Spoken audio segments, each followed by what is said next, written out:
The Bible is open, and the Bible is opened at John chapter 2.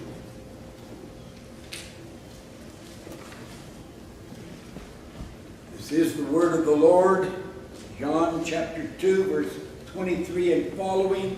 And when he, Jesus, was in Jerusalem at the Passover feast,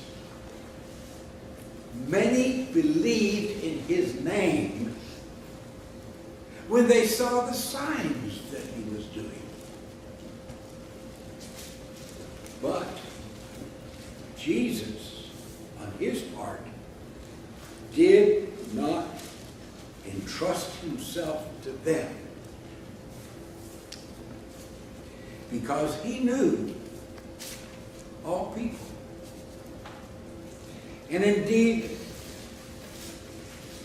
no one need bear witness about man to him, for he himself knew and still knows, I will add. He knows what is in man or in human beings. Now it says they believed in him.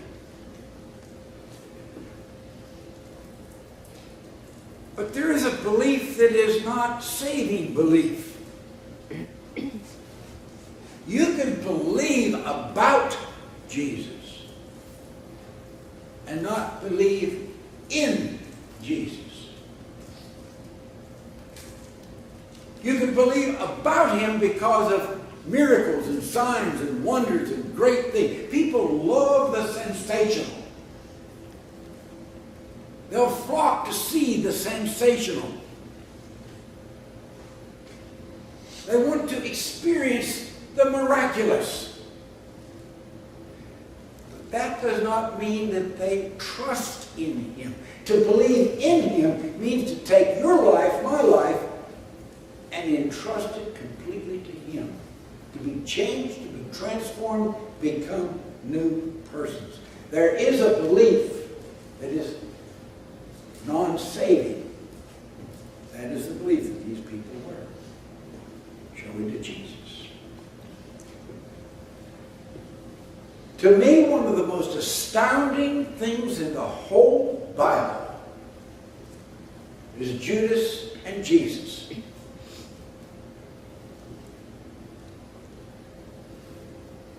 In the 6th chapter of John, very early in the ministry,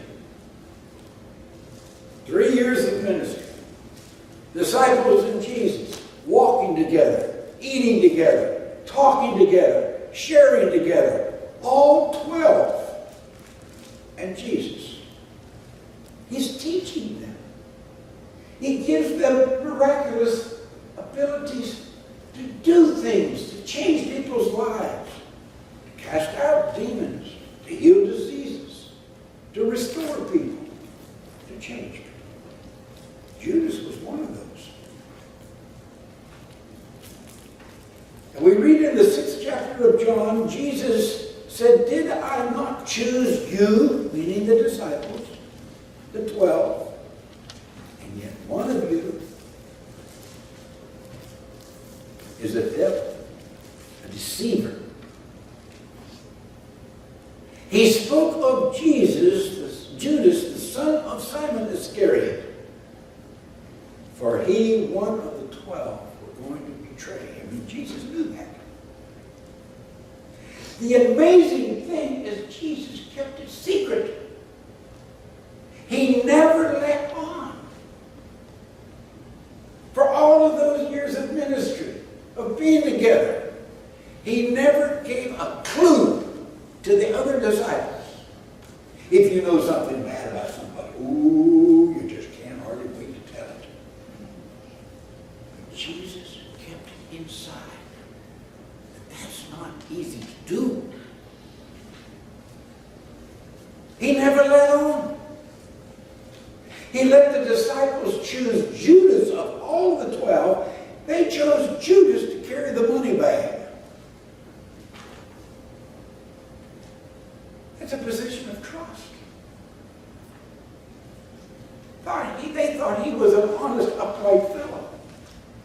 They had confidence in him. But all along, Jesus knew about Judas, but he never told. In fact, it's all the way to the end of Jesus' life before the arrest and crucifixion. At what we call the Last Supper. He is sitting there with his disciples.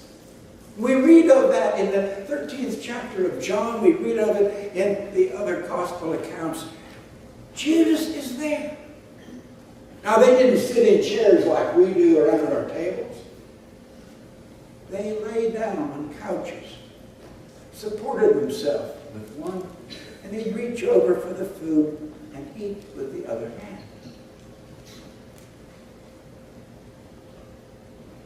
13 men around this table. We know that one of the ones that was next to him was John. Because it says John leaned on his bosom, meaning John leaned on the bosom of Jesus. Jesus is like this. John is right next to him. And we know that when Judas and Jesus have a conversation, it's whispered, which means who's on the other side. The positions of honor is the right and left hands. And Jesus had John on one hand, and he had invited Judas, the betrayer, the schemer, the devil. He lets him be on the other side.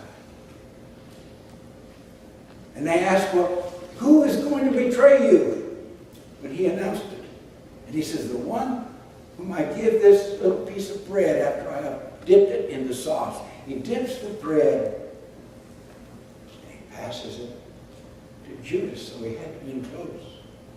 And he whispers to Judas, what you have to do it quickly. He doesn't shout it, he doesn't speak it. Judas isn't in another part of the room or another part of the table. He has to be right next to him. And he knows that Judas is going to betray him, and he tells him to go do it. But all this time, it was a secret. Jesus knows everything about me. Oh, I wish he didn't. I really wish he didn't know everything about me. Things about me that even Jude doesn't know. He thinks I'm a real nice guy, right? Hey. But there's things about me that only Jesus knows. There's things about you that your wife, your husband, your son, your daughter, your mother, your father, your church doesn't know about. It's a secret. And we all have secrets. And Jesus knows them all. He knows our character. You remember in that first chapter of John where Jesus meets Nathanael. And he sees him and he comes to him and he says, there is an Israelite without any deceit, without any guile. And Nathanael says, how do you know me? He says, I knew you when you were sitting under a tree reading a book. He knows all about our character. He knows if you're a good person or if you've got some bad in you too. He knows that. He knows our motives. You remember the story that is found in the 12th chapter of Mark. You've heard it spoken and preached many times. They come and they didn't take offerings in the temple like we do. Oh, no. One time, I have seen an offering taken in a church that is absolutely amazing. It was a black church. It was in Virginia, and I was on a trip, and I stopped. And I wanted to go in because it was Sunday evening, and they were having a service, and I needed a service, and I went in there, and I was going to wipe out in there. And they sang, and preached, and preached, and preached, and preached, and preached, and preached, and preached. Forget the 20-minute sermon. They preached.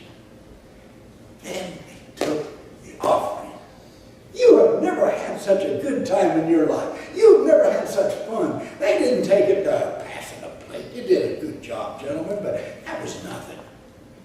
They made everybody come up front and put it in. And you got to try that sometime.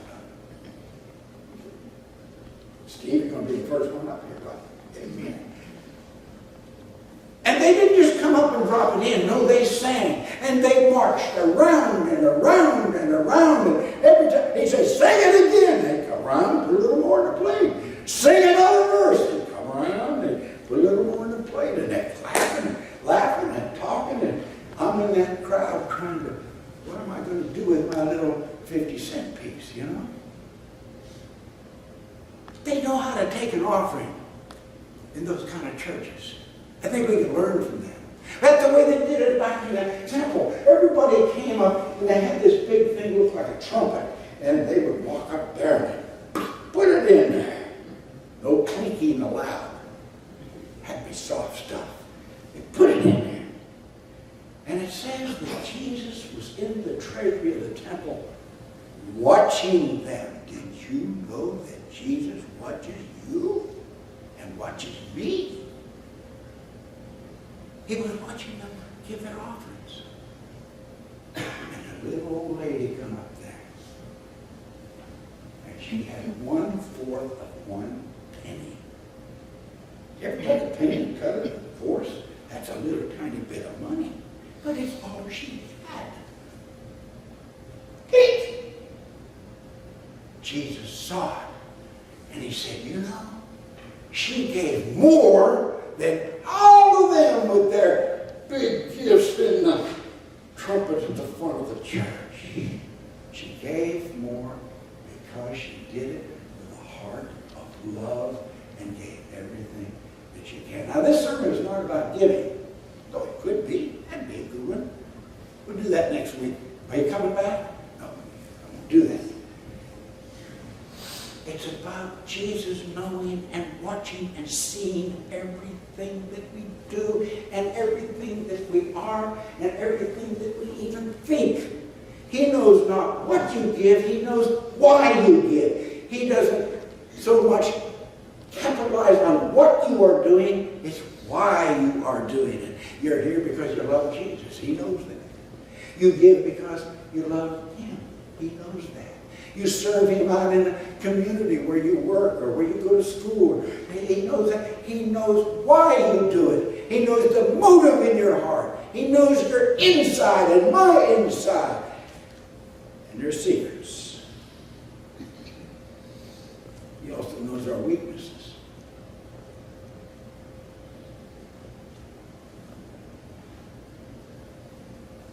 Peter, you're going to deny me 3 times before the rooster crows.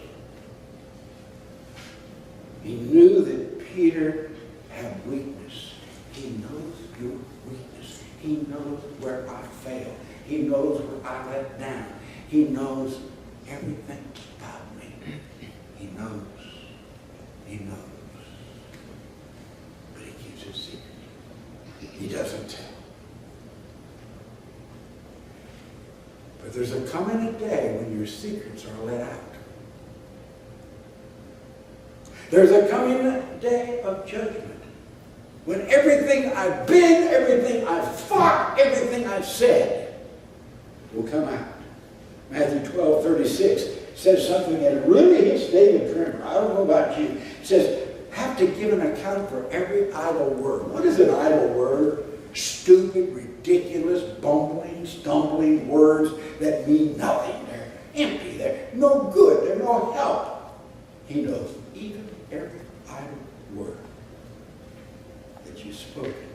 And there's coming a time when we have to give an account for that. All of those secret things inside. Luke chapter 12, he talks about the Pharisees and their hypocrisy. And he says, nothing is covered up that will not be revealed. Whatever you have said in the dark shall be heard in the light. What you whispered in private rooms will be made known and proclaimed from the housetops. Your secrets, my secrets,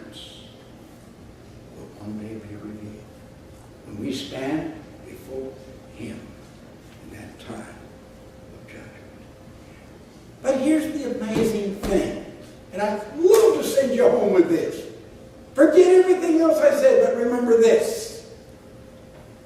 Knowing everything about you and about me, he still loves you.